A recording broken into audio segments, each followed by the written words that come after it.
초딩들이 띠띠띠띠 때리는 네? 필기하니까 강의에서 다시 치네요. 죽어보려고. 우리 막 떼가고 막 게임해요?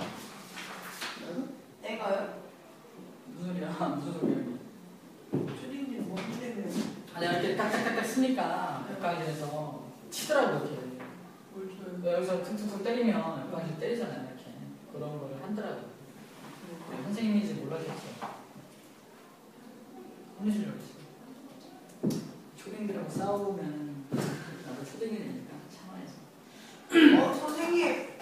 초딩. 자부터 맞춰볼게요. 1번입니다. 뿌리의 종류와 특징. 고든 뿌리의 특징은 원뿌리와 겹뿌리의 구분이 뚜렷한 게 고든 뿌리입니다. 좀 이따 그림을 통해서 알려줄 거고요. 1번은 기역. 수염 뿌리는 구분이 안 되는 거예요. 니은입니다. 1번은 기역, 2번은 니은. 수염 뿌리를 모두 골라라. 수염 뿌리인 것들은 전부 다 외떡잎 식물들이죠. 그래서 외떡잎 식물을 고르라는 문제와 같은 문제입니다. 보리, 옥수수, 백화 이 세 가지가 외떡잎이고요.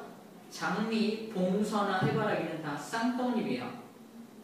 외떡잎과 쌍떡잎을 구별하기 위한 가장 좋은 방법은 뭐냐면 잎의 구조를 생각해보는 거예요. 잎의 구조. 잎이 넓은 것과 잎이 넓지 않고 길쭉한 것. 보리, 옥수수, 백합은 전부 다 잎이 길쭉합니다. 근데 장미나 봉선이나 해바라기는 전부 다 잎이 넓적해요. 넓적한 걸로 봐서 그물맥이구나 라는 걸 확인할 수 있기 때문에 전부 다 걔네들이 쌍떡잎 식물이라는 걸 알 수가 있죠. 3번입니다. 뿌리의 종단면이에요. 종자가 세로 종자죠. 세로로 자른 모습을 얘기한다는 얘기예요. 이제 가로로 자른 횡단면도 볼 건데 종단면의 모습을 보면은 A 같은 경우는 지금 여러분들 잘 안 보이겠지만 안쪽에 있는 관이에요. 안쪽에 물관입니다. A가 물관, B가 바깥쪽에 있는 관입니다. 체관이에요. C가 뿌리 털, D가 생장점, E가 뿌리 골무죠. 4번 물과 무기양분을 흡수하는 곳은 이 중에 어디냐? 뿌리털입니다. 뿌리털이 흡수하는 곳이에요.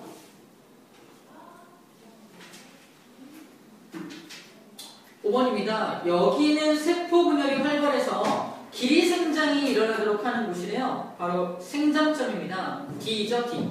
D인 생장점이 그 역할을 합니다. 6번 뿌리골무에 대한 설명. 뿌리골무는 신장들을 보호하는 게 아니라 생장점을 보호해요. 그래서 죽은 세포로 이루어져 있어서 아프지 않습니다. 죽은 세포로 이루어져 있으면서 생장점을 보호한다는 내용 니은과 디귿에 나와있죠. 6번 답 니은과 디귿. 자, 다음 7번입니다. 뿌리는 식물체를 지탱하는 지지작용과 흡수작용과 산소와 이산화탄소를 교환하는 건 호흡작용이라고요. 빠진 첫 번째 가루는 호흡이 되겠네요. 양분을 저장하는 건 저장작용입니다. 암기법 좀 이따 알려줄 거고요. 8번입니다. 반투각성 막을 사이에 두고서 저농도에서 고농도로 물이 이동하는 게 성취현상이죠. 저농도에서 고농도로 이동하는 게 성취현상이에요. 9번입니다. 뿌리에서는 흙 속보다 뿌리 내부의 농도가 높아요. 다시 말해서 흙 속이 저농도, 뿌리 내부가 고농도. 그러니까 흙 속에서 뿌리 내부로 물이 이동하겠죠. 답은 흙 속 뿌리 내부입니다. 10번 물이 이동하는 경로입니다. 제일 먼저 물이 들어가는 곳이 뿌리털이에요. 그 다음에 피층, 그 다음에 내피, 그 다음에 뿌리의 물관을 통해서 줄기까지 연결되어 있죠. 그럼 뿌리털, 피층, 내피, 뿌리 물관 중에 가장 농도가 높은 것은 뿌리의 물관 쪽이 가장 농도가 높기 때문에 자꾸 농도가 높은 쪽으로 자꾸 들어가는 겁니다. 자, 뿌리부터 볼게요. 칠판 봅니다, 이제.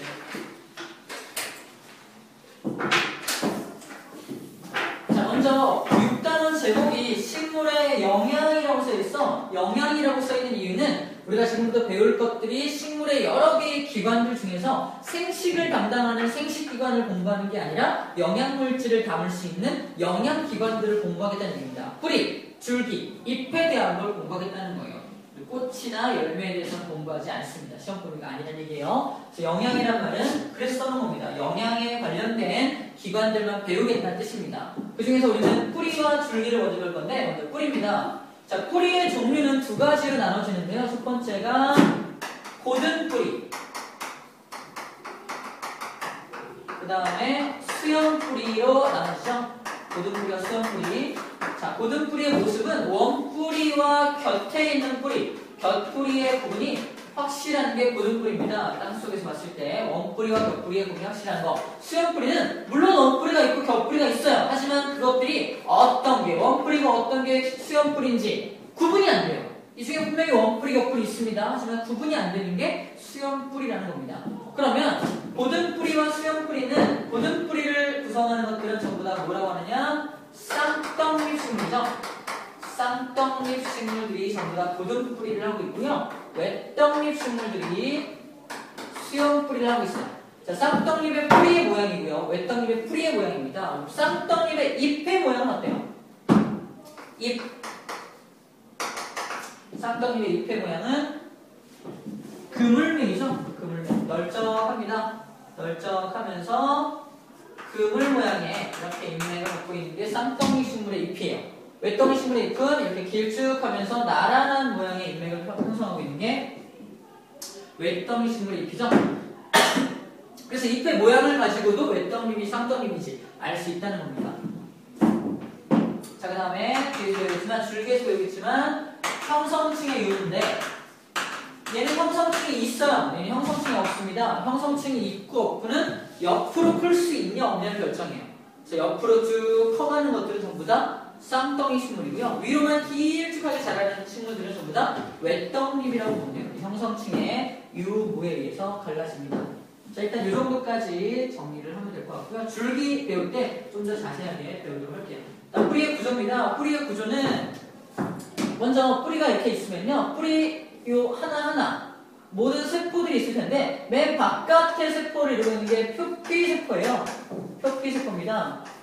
이 표피세포에서 표피세포에 맞닿아 있는 바깥에 물이 있어요. 물이 표피세포를 이렇게 흡수하는 겁니다. 근데 봐봐요. 표피세포가 그냥 네모난 모양일 때는 내가 지금 네모난 반듯한 모양일 때는 내가 물을 흡수할 수 있는 면적이 이쪽밖에 없어요. 그지? 작은 면적으로 물을 흡수할 수밖에 없지만 너무 부족해요. 물을 더 많이 흡수해야 돼. 그래서 내가 표피세포가 자기 몸을 이렇게 변형시킵니다. 쭉 팔을 피는 거야. 그러면 내가 물과 닿는 면적이 훨씬 더 많이 넓어지게 되는 거죠. 이렇게 만들어진 게 뭐냐 바로 뿌리털이에요. 뿌리털. 표피세포 하나가 이렇게 변형된 겁니다. 표피세포 몇 개가? 한 개가. 표피세포 한 개가 자기 몸을 변형시킨 거예요. 이게 문제가 어떻게 했냐? 요게 이렇게 표피세포 한 개가 자기 몸을 변형시킨 요게 진짜 뿌리털의 모양입니다. 근데 1번, 이게 1번이고 2번은 자, 표피세포 하나가 다른 세포를 붙여서 이렇게 만든 뿌리털의 모양을 그려줘요. 2번은 진짜 뿌리털이 아니죠? 이제 이렇게 된 건 틀린 거예요. 틀린 겁니다. 두 개의 세포가 아니라 한 개의 세포가 변형된 것이 뿌리털이다라는 겁니다. 아시겠죠? 뿌리털, 구조가 이 녀석이 뿌리털이죠. 뿌리털에서 바로 물을 흡수하는 곳입니다. 뿌리털이 나 있는 곳이 여기서부터 여기까지가 뿌리털이 나 있는 곳이에요. 이만큼 뿌리털이 나 있는 곳을 뭐라고 표현하느냐? 바로 흡수가 일어나는 곳. 그래서 흡수대라고 해요. 흡수대. 흡수대에서만 흡수가 일어나. 뿌리의 모든 부분에서 흡수가 일어나는 게 아니라 흡수대에서만 흡수가 일어나는 겁니다. 자, 그 다음에 여기 이 녀석은 뭐냐면 바로 생장점이에요. 생장이 일어나는 점이라고 생각하면 되고요. 생장이라는 건 커가는 거죠. 커가려면 세포의 개수가 점점 늘어나야 돼. 그래서 생장점에서만 세포 분열이 일어납니다. 세포 분열이 일어나면 여기 세포는 어릴까 늙었을까? 이제 막 생겨난 세포니까 어린 세포겠죠. 어린 세포는 강해 약해. 약하죠. 그래서 보호하는 녀석이 필요해요. 얘가 생장점을 보호합니다. 바로 뿌리에 있는 골무라고 표현합니다. 뿌리 골무.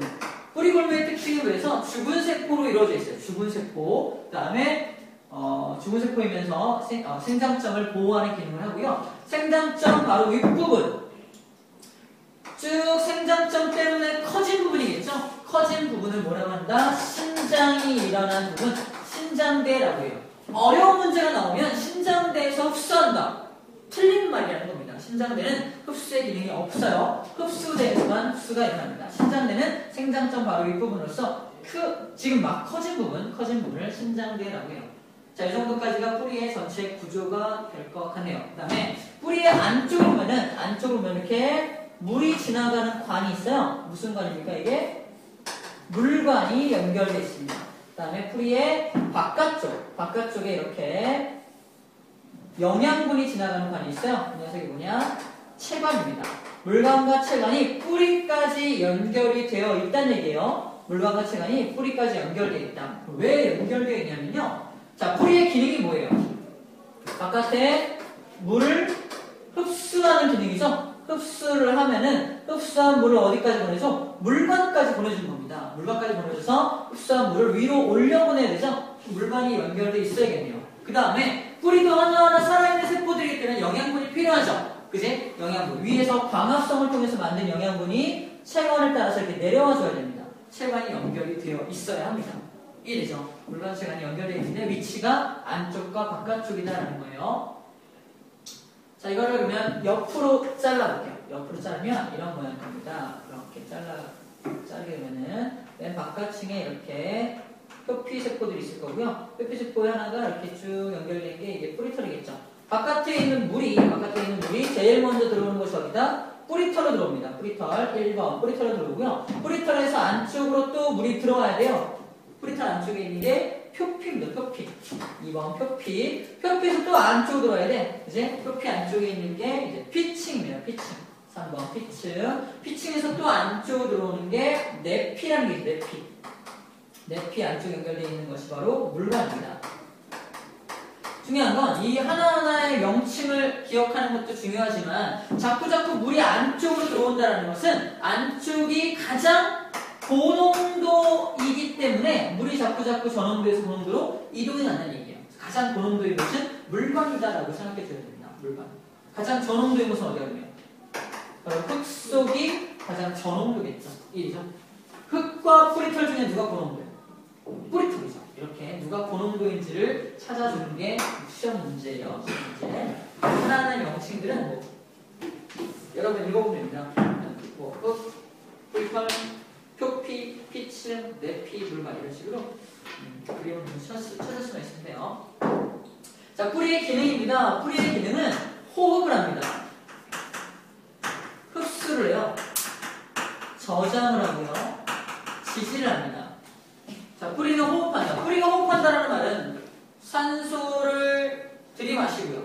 이산화탄소를 내보낸다는 거거든요. 그래서 우리랑 똑같은 호흡입니다. 그럼 흙 속에도 뭐가 있다는 거예요? 공기가 있다는 거예요. 공기가. 그 공기를 들이마시고 내쉰다는 겁니다. 호흡을 분명히 합니다. 하고요. 흡수하고 있죠? 흡수가 굉장히 중요한 기능이에요. 뿌리의 가장 중요한 기능이라고 알려줬습니다. 그다음에 저장도 합니다. 뿌리에다가 영양분을 저장하는 식물들이 많이 있어요.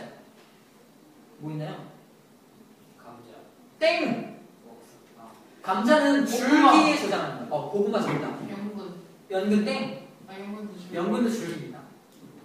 당근. 그리고 달리아라고 하는 기본적으로 있는데 새로운 어떤 게 있어요. 잘 모르겠는데 그런 네 가지 정도가 있어요. 다시 보면 고구마, 무, 당근, 달리아 이런 네 가지 정도가 뿌리에 저장하는 식물들이에요. 저장도 하고요. 지지. 뿌리가 없으면 흔들리겠죠? 이제 위에 식물이 서 있을 수 없겠죠? 지지 작용합니다. 암기법은 뿌리는 호, 흡, 저, 지 한다라고 합니다. 호흡, 저지. 뿌리 두 개를 툭 뽑아요. 콧구멍에 툭 박아주죠. 숨을 쉴 수가 없죠? 호흡을 저지당하는 거예요. 그죠? 호흡 저지라는 암기를 하는 이미지 암기법입니다. 뿌리긴 네 가지고요. 뿌리가 흡수를 하는데 생각해봐요.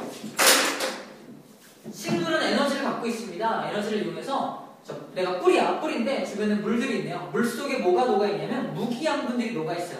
무기양분을 다른 말로 미네랄이라고 해요. 미네랄 워터가 쭉 옆에 녹아있는 걸 빨아들여야 그 무기양분과 물을 같이 흡수할 수가 있는 거예요. 자, 그러면 내가 뿌리 입장에서 그 물들을 흡수할 때 힘을 꽉 줘서 흡수하냐? 아니라는 거예요. 힘을 전혀 들이지 않아. 힘을 전혀 들이지 않아도 저절로 물이 쭉쭉쭉쭉 들어옵니다. 그게 바로 무슨 원리냐? 저농도에서 고농도로 이동합니다. 뭐가? 물이 저절로 이동하는 이 현상을 이용한다는 거예요. 이 현상의 이름이 뭐냐? 바로 삼투 현상입니다. 삼투 현상의 대표적인 예가 뭐냐면 바로 배추예요. 배추를 엄마가 김장할 때 어디다 담그냐면 소금물에 담깁니다. 배추도 물이 안에 들어있죠. 배추 속에 들어있는 물과 바깥의 소금물 중에 어디가 저농도예요.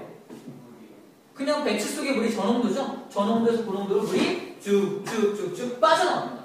그래서 한참 소금물 속에 절여놨다가 뽑아낸, 다시 드러낸 이런 배추는 물이 다 빠져있죠. 흐물흐물해져 있죠. 이거를 배추를 절인다라고 표현해서 물을, 수분을 다 빼내는 겁니다. 자, 바로 이게 상투현상을 이용한 예예요. 이 배추의 이 표면이 뭐냐? 바로 반투과성 막이라고 합니다. 반만 투과시키는 성질을 가진 막, 반투과성 막을 지금 물이 통과하고 있는 거죠. 통과하고 있습니다. 반투과성 막을 중심으로 저농도에서 고농도로 물이 이동하는 현상, 바로 삼투현상이라고 해요. 뿌리가 이용하는 현상이 바로 삼투현상을 이용하는 거고요. 그럼 생각해봐. 밖에 있는 물이 안으로 들어오려면 안쪽이 고농도여야 하죠. 그래야 저절로 들어오는 거 아니야. 어떻게 자기 목속을 고농도로 만드냐는 겁니다. 어떻게? 바로 체관을 통해서 내려온 양분을 갖고만 있으면 돼요. 양분이 많다라는 건 그만큼 양분의 농도가 높다라는 거거든요. 그래서 밑으로 내려온, 체관을 따라서 내려온 양분을 그냥 가만히 이렇게 가지고만 있으면 이쪽이 상대적으로 고농도가 되고 저농도가 되기 때문에 저절로 물이 안으로 들어올 수밖에 없다라는 거예요. 바로 위에서 내려온 그 양분을 이용합니다. 그 양분을 뭐라고 하느냐? 바로 유기양분이라고 해요. 유기양분. 그 다음에 아까 비교했던 게 뭐냐면 바로 무기양분입니다. 무기양분은 아까 어디 녹아있다고 했어요? 물속에 녹아있는 게 무기양분이고요. 위에서 광합성을 통해서 만든 게 유기양분이에요. 유기라는 말과 무기라는 말, 있다, 기가 있다, 기가 없다는 거예요. 이 기가 뭐냐? 바로 기가 뭐냐? 탄소입니다. 탄소를 포함하고 있는 양분들 다 유기양분이라고 하고요. 탄소가 없는 양분들을 무기양분이라고 해요. 무기양분에 해당하는 것은 칼슘이나 철, 마그네슘 이런 것들이 속하겠죠. 칼륨 같은 것들. 유기양분은 C6H12O6. 이 녀석이 유기양분입니다. 이 녀석의 대표적인 뭐냐? 포도당의 화학식이에요. 포도당. C를 포함하고 있죠. 포도당 한 분자의 모습이에요. 이걸 외울 필요가 있는 게 아니라 유기양분은 C를 포함한 거다. 무기양분은 C가 포함되어 있지 않은 거다라는 겁니다. 얘는 C가 아니에요. CH. 그치?